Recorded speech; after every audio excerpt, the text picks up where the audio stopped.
It wasn't the lipstick. It wasn't perfume.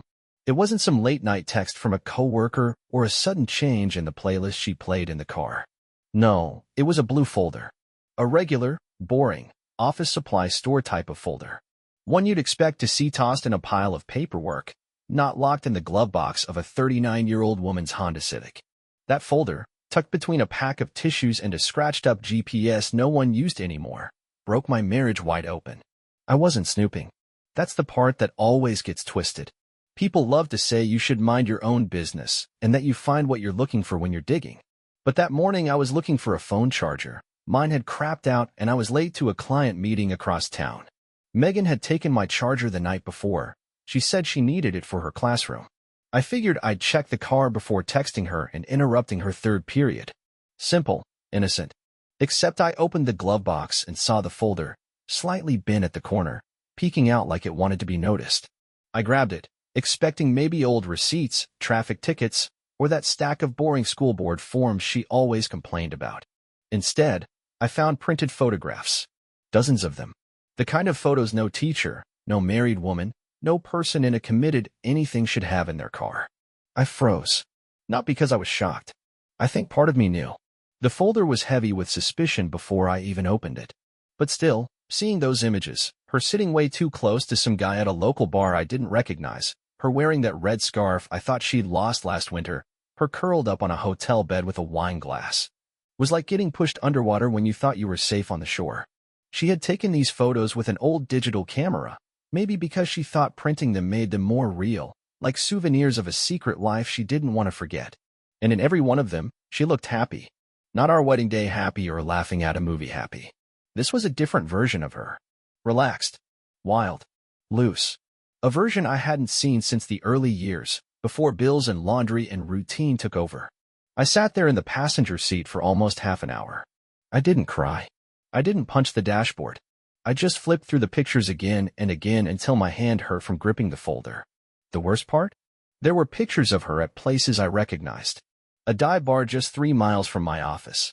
The old drive-in theater we used to sneak into during our first year of dating. A local motel, the kind with flickering neon lights and scratchy blankets. She hadn't gone far. She had done all of this right under my nose, like it was a game, like she wanted to see how close she could get to being caught without falling. By the time I shut the glove box and put the folder in the trunk, I wasn't even thinking about the charger anymore.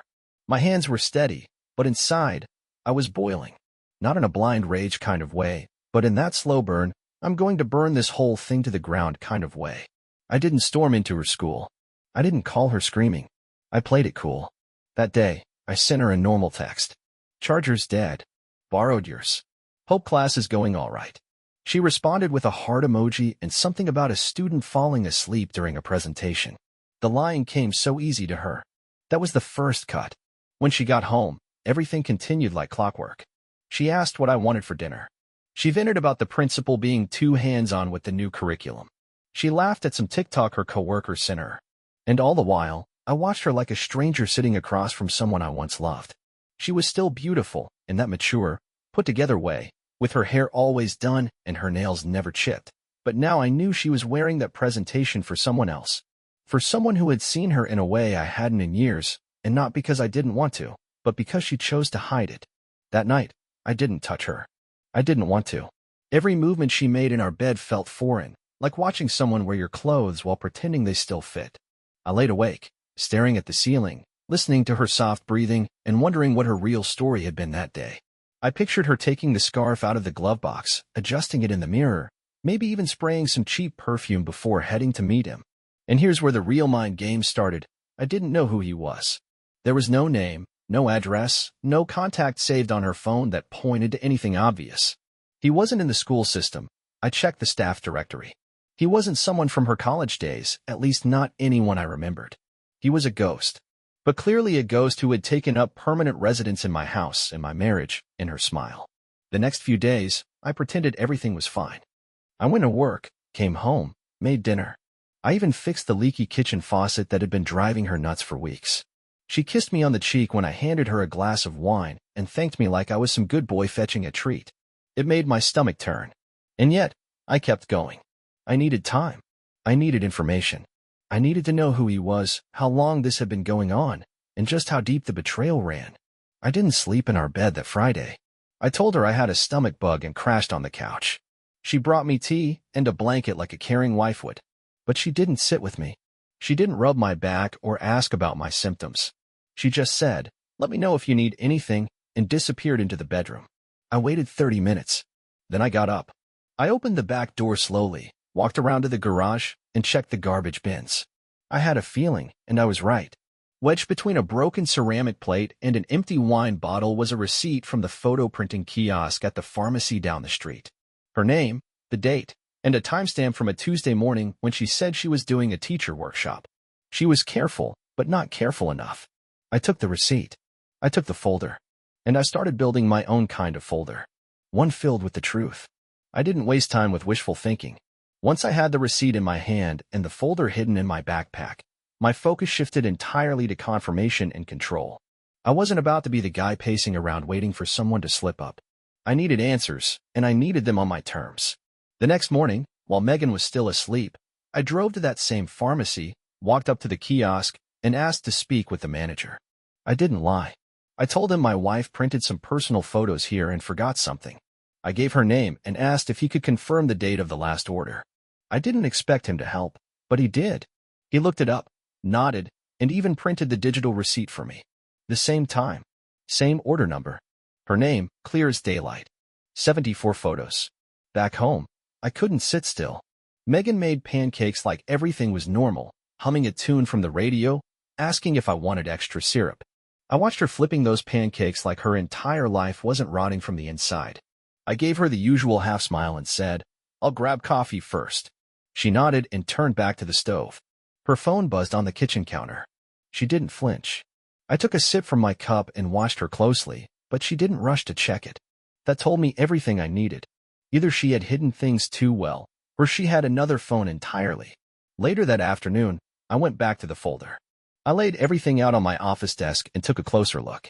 There were dates written behind some of the photos and her handwriting. One of them matched the weekend she claimed she was helping a student move apartments. Another one was from a night she told me she had parent-teacher conferences. In one photo, she wore the necklace I had given her on our anniversary, but she was holding hands with him, a man I now recognized from our local gym. The same gym she said she canceled her membership at because it was too crowded. I had seen this guy before. Mid-30s, tan skin, beard trimmed to the millimeter, the kind of guy who always wore tank tops regardless of the weather. He worked out near the squat racks, usually with headphones on, barely ever talked to anyone. She once told me he was annoying because he grunted too much when lifting. Apparently, he was also her personal entertainment when I was working night shifts. That night, I told her I was going out with coworkers. I needed space. She didn't question it, just nodded and said, "Have fun." I drove straight to the gym. Not to work out. I sat in the parking lot, waited until I saw him leave, and followed his car. I didn't even have a plan. I just needed to see where he lived. He pulled into an apartment complex on the east side of town, one of those modern ones with overpriced rent and fake brick on the outside. I noted the building number, then left. I didn't follow him inside. I didn't confront him. I wasn't going to waste anything on him, not yet. Back home, I searched our bank statements. I went 3 months back. There it was, repeated charges from a coffee shop near that same apartment complex. Always on Tuesdays or Thursdays. Morning charges, between 10 and 11. On those days, she always left the house in casual clothes and said she had grading to do. Some days she came back with paper bags, saying she picked up lunch on the way home. One Thursday in particular stuck out. She came home giddy, humming again, like she'd had a perfect morning. Now I knew why. I printed every charge, every receipt, and clipped them to the photos. I started a second folder. One that would eventually go to her parents, our friends, anyone who needed to see who she really was behind the smiles and lesson plans. But I wasn't rushing. I needed to make it airtight. I wanted no room for her to twist the story, no corner to escape into. 2 days later, I told her I needed her help planning our next vacation. I wanted to see if she would flinch. She didn't. She pulled out her laptop, excited like a teenager, and started looking at hotel options in San Diego. She asked if I wanted ocean view or city view. I asked, "Which one do you think he'd like more?" She paused, blinked, then laughed like I was joking. I smiled. That told me everything I needed. She wasn't going to confess. She was going to carry this lie until it swallowed her whole. I waited until she left for school the next day. I drove to the apartment complex, parked nearby, and waited. Around 10:15, she showed up. Hoodie, sunglasses, coffee in hand. She didn't even look around. Walked straight up, punched in a door code, and went in. I recorded the whole thing. I wasn't looking for drama. I just needed proof. Cold, dry, plain evidence. A few minutes later, she came out. Alone this time. Hair down now, sweatshirt stuffed in her bag. She looked like she had just come from a spa. She looked more alive than I had seen her in months. When she got home that afternoon, she kissed me on the cheek again. I didn't react. She opened her laptop, talked about a lesson plan, asked me to order dinner because she was too tired to cook. I nodded, ordered her favorite Thai, played along, all while knowing that the next step was mine to take. I wasn't confused anymore. I wasn't hoping for explanations. I had the whole picture now, and it was time to decide how hard I wanted to hit back. It wasn't going to be one of those emotional, tear-soaked moments where someone breaks down and begs for forgiveness. I had no intention of giving her the stage to twist things or cry her way out of it. That night, I waited until after dinner, until the plates were cleaned and she was sitting on the couch scrolling through her tablet like everything in the world was fine. I sat across from her without saying a word until she finally noticed I wasn't pretending anymore. She looked up, raised an eyebrow, and asked, "Everything all right?" I didn't answer. I stood up, walked to the kitchen, and returned with the blue folder. I tossed it onto the coffee table in front of her. She looked at it, confused at first, until she saw the edge of a photo sticking out. I didn't sit back down. I just waited. She stared at the folder like it was a trap, then slowly opened it. I watched her hands, steady at first, then twitch slightly when she realized what she was holding. She flipped through the photos like someone checking if a nightmare was real. "You want to explain it, or should I?" I asked, my voice low but firm. She didn't say anything for a moment. Just sat there with her mouth slightly open and her eyes darting around like she was trying to wake up from something.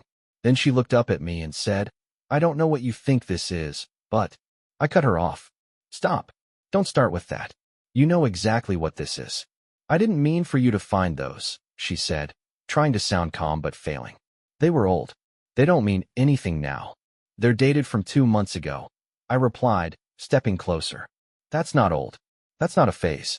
That's recent. That's deliberate. Don't insult me by pretending otherwise."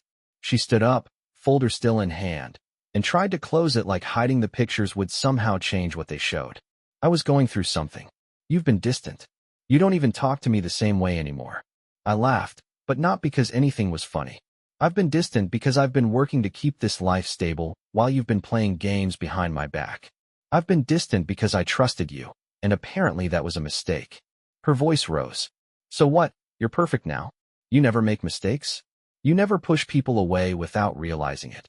"I've never betrayed you." I shot back. "Not once. Not emotionally, not physically, not in any way. But you? You found time during work hours, while telling me you were grading papers, to meet someone else. And don't act like it was one time. I've got receipts. I've got timestamps. I followed you." Her face turned pale. "You followed me?" "Yes, I followed you. Watched you walk into his building. Watched you walk out looking like nothing happened. I recorded the whole thing. So don't lie. I've already seen the truth." She looked cornered now, not by my tone, but by the weight of her own choices. She put the folder down and finally sat again. But this time she didn't pick up her tablet or fake a smile. She stared at her hands like they were foreign to her. "Why him?" I asked. "Out of everyone, why someone like that?" She shrugged slightly. "He listened. He didn't talk down to me. He didn't make everything about work or money or fixing the garbage disposal." "So, your answer was to sneak around, to cheat, to build a second life just so someone would flatter you?" "I didn't plan it," she said quickly. "It just happened. One day we were talking, and I realized I felt more alive than I had in years." "Spare me," I snapped. "Feeling alive isn't an excuse for screwing around behind your husband's back. You want out. You talk. You don't lie every week while playing house." She sat there silently, no argument left. I didn't feel satisfaction from it.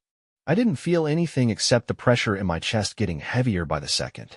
"I already packed some of my things," I told her. "I'll be gone in 2 days. You'll have the place to yourself. You can keep pretending nothing happened, or you can sit with what you've done." She looked up at me, eyes tired, voice almost too soft to hear. So, that's it. Just like that, we're done. You ended it the second you decided I didn't matter anymore, I said. This isn't me giving up. This is me refusing to stay where I'm not respected. She reached for the folder again, but didn't open it. She held it like it was something fragile. What are you going to do with this? Nothing, I said. Not yet. But if you try to paint me as the bad guy, if you decide to tell some version of the story where you're just misunderstood, I'll make sure everyone sees every single picture. I'm not above defending myself. I never planned to make this public, she muttered. You made it public the moment you chose to involve someone else, I said. Don't worry. I'm not trying to ruin your job or your image. I just want distance. I want peace. Something I clearly can't have with you around. She didn't respond again. She just sat there, holding that folder like it could undo everything. I left the room without looking back. I didn't want to see if she cried or not. I didn't care. Whatever came next, it wasn't going to be under the same roof. I left the house at 7 the next morning without saying a word. She was still in bed, pretending to sleep, probably too ashamed or too stubborn to face me.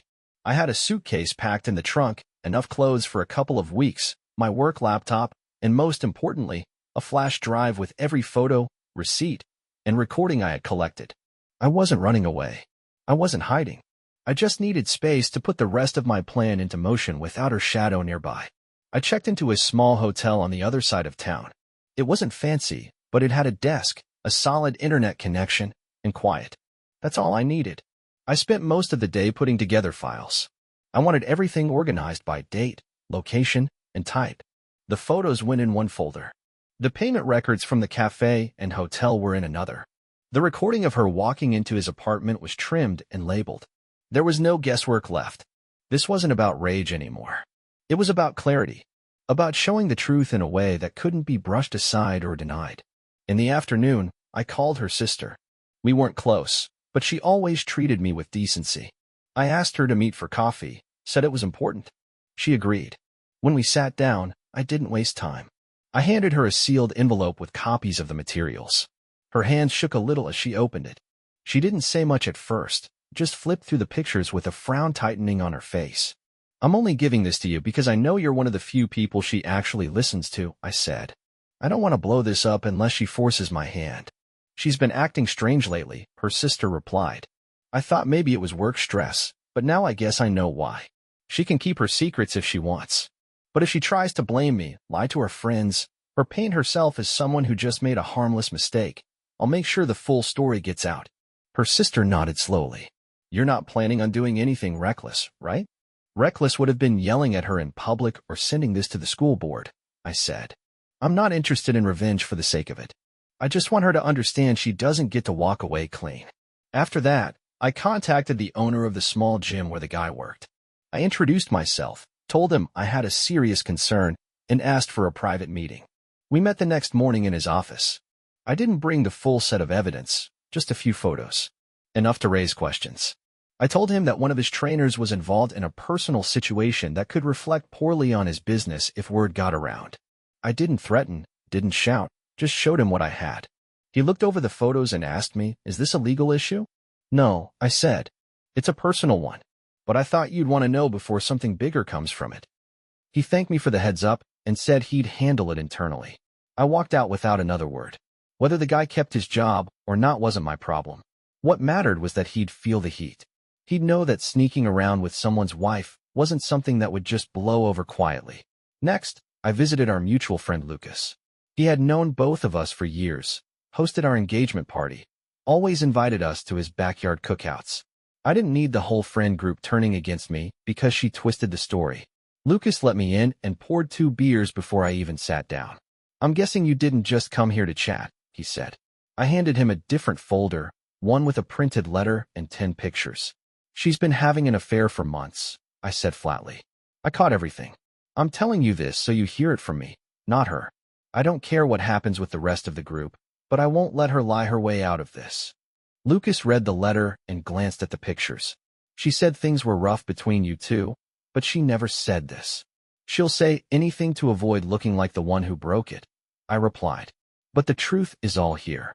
He looked uncomfortable. Do you want me to tell the others? No, I said. I just want you to shut it down if she starts spreading her own version. You don't have to pick a side. Just keep it honest. He nodded and slid the folder back to me. You didn't deserve this. I didn't respond. I wasn't there for pity. Back at the hotel that night, I reviewed everything one last time. I had planted enough seeds. She would start to feel it soon. Whispers from friends, awkward silences at work, cold glances from family. I didn't need to destroy her life. I just needed her to feel the weight of what she'd done. No more hiding. No more pretending. 3 days passed before she contacted me. I had been waiting for it, not out of hope, but because I knew eventually the pressure would reach her. She called in the evening, just as I was about to leave the hotel room to grab food. Her name lit up on the screen, and I stared at it for a few seconds before answering. I think we need to talk, she said, and her voice sounded like it hadn't slept in a while. All right, I replied. Meet me at the park on 8th, near the old library. I'll be there, she said, then hung up without another word. I got there first, sat on the bench we used to visit on our weekend walks before life turned into work schedules and silence. She showed up wearing the same gray hoodie she always wore when she didn't want to be noticed. She sat down a few feet away from me, arms crossed, legs bouncing. I waited for her to speak first. I've heard from my sister. And Lucas, she said slowly. So I guess it's out there now. I gave them the truth, I answered. What they do with it is up to them. She nodded, then turned to me. Why did you do it that way? Because I didn't want your version spreading first, I said. You don't get to cheat, then act confused when people stop seeing you the same way. She let out a breath, not a sigh, just an exhale like holding it in had been tiring her out.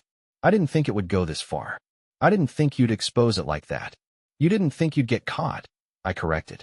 Or maybe you thought I'd just fall apart quietly. I don't know. But I wasn't going to carry the shame for something I didn't do. I'm not trying to paint myself as the good one here, she said. I know what I did was wrong. I've had time to sit with it. And I know I broke something that might never be fixed. Might, I said, not to mock her, but to challenge the idea that there was even a sliver of doubt left. She didn't reply to that. She looked down at the gravel path in front of us and rubbed her hands together. So what now? You're staying at that hotel forever. No, I said. I've already signed a lease. I'll be out of the city in 2 weeks. I just wanted time to put everything in order. You're leaving town? She asked, looking up quickly. Yeah. I've got nothing to stay for now. My job is remote, so I can work from anywhere. Starting over somewhere else makes more sense than living 10 minutes away from the place where everything fell apart. She sat there quietly for a while. You know, I never hated you. I never stopped caring about you. You cared enough to lie to me every week, I replied. You cared enough to share things with someone else that used to be just ours. So forgive me if I don't feel comforted by that. I wasn't looking for comfort, she said. I just wanted you to know that it wasn't about replacing you. I don't care what it was about, I said. It happened. You had the choice to talk to me, to fix things, or even to leave before crossing that line. You didn't. You stayed, and you lied. She leaned back on the bench, arms crossed tighter now. I think I convinced myself it was just temporary, that I could keep it separate. But the guilt didn't stay small. That's what happens when you try to have 2 lives, I said. Eventually one poisons the other. We sat in silence for a long time. The street lights started coming on. People walked by, some with kids, others with dogs, none of them knowing that a marriage was being buried on that bench. I'm not going to drag you through a messy divorce, she said. I'll sign whatever you send over. I won't fight for the house or the savings. That's not what this is about anymore, I said. It was never about money. It was about what I thought we had.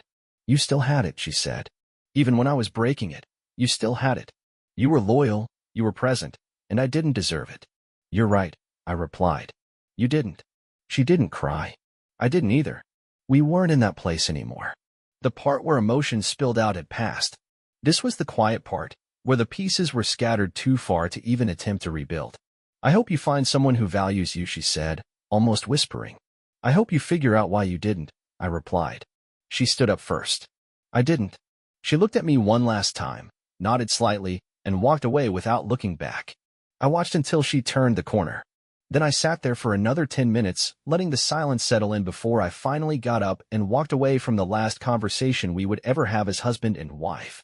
A week after that conversation in the park, I stood in my new apartment surrounded by boxes, none of which I felt any urgency to unpack. The place was clean, quiet, and had just enough space for what I needed. No photos on the walls, no shared closet, no familiar scent hanging in the air. Just silence and the hum of the fridge. I didn't feel free, not yet. But I didn't feel stuck anymore, and that was something. I had spent so long trying to hold together a life that had already slipped through my fingers. It felt strange to finally be alone with no more questions to ask. The papers arrived signed 2 days after I sent them. She didn't make a single note or request. Just her name at the bottom, scrawled in that same handwriting I used to see on sticky notes left on the fridge. I stared at it longer than I should have before filing everything with the lawyer. There was no dramatic last-minute appeal or speech about making it work. Just two people finalizing the end of something that neither of them knew how to fix. I thought about telling her that I appreciated her not dragging it out, but I stopped myself. That would have been pointless. There was no ribbon to tie on it, no final word that would change anything. It was done, and that had to be enough. In the days that followed, I kept my routine simple. I worked, I ate, I slept. I started going to a gym nearby, not the old one of course, but a new place where no one knew me. I didn't talk to anyone, just focused on getting through each day. It wasn't about rebuilding, not yet. It was about clearing space in my head. The noise had finally stopped. No more suspicion, no more pretending to laugh at forced conversations, no more looking at someone I couldn't trust. One evening I got a message from Lucas. It just said, "You all right?" I thought about ignoring it but decided to reply. Getting there. I wrote. He sent back a thumbs up, then nothing else. That was all I needed from him. Just to know someone had noticed I was still standing. Her sister texted too. She apologized for not seeing the signs earlier, said she felt stupid for believing all the half-truths Megan had told her. I told her it wasn't her fault. People believe what they want to believe, and Megan had always been good at sounding convincing. She asked if I needed anything. I told her I was good. That was mostly true. The part that stuck with me, the part that wouldn't let go, wasn't the betrayal itself. It was how easily it had been hidden in plain sight. How someone I lived with, slept next to, and trusted with everything could carry on like nothing had changed while sneaking out to build something behind my back. That wasn't a mistake. That was a decision. Made over and over again. I don't miss her in the way people talk about missing someone. I miss the idea of what we had before it went sour. I miss who I thought she was. But that person never existed the way I believed. That's the part that took the longest to accept. When you finally realize someone you loved was never truly the person you thought they were, you don't get closure. You just get distance. And that has to be enough. Now, I spend more time outside. I read more. I listen to music without thinking about whether she'd like the song. I don't check my phone at random times wondering who she might be talking to. I don't pretend to be okay with things I hate just to avoid conflict. I say what I mean, and I stop wasting energy on people who don't deserve it. Someone asked me if I'd ever get married again. I didn't have an answer. I'm not bitter. I'm not angry all the time. But I know what it feels like to trust someone completely and get betrayed for it. So if I ever do get close to someone again, it'll be different. Slower. No more blind spots. No more excuses. The last time I saw Megan was at the lawyer's office when we both signed the final paperwork. She looked tired but composed. She didn't say much, and neither did I. Just a few quiet acknowledgments, a nod goodbye. We left through different doors. I haven't heard from her since, and I don't expect to. Whatever story she tells now is hers to deal with. I'm not part of it anymore. So, what did I learn from all of this? That trust isn't something you give out for free. That silence can be louder than yelling. That people can smile at you while hiding something you'd never expect. But also that starting over doesn't have to be dramatic. Sometimes it's just making coffee in a new kitchen, unpacking one box at a time, and not looking back. I don't regret walking away. I regret not seeing it sooner, not listening to my instincts when they told me something was off. But I did what I could with what I knew at the time. That's all any of us can really do. Now, I've got space. Not just in this apartment, but in my life. And maybe that's the only closure I'll ever need. The peace of knowing I didn't stay where I wasn't wanted, and that I chose to leave with my self-respect still intact. That's more than most people get, and I'm not going to waste it.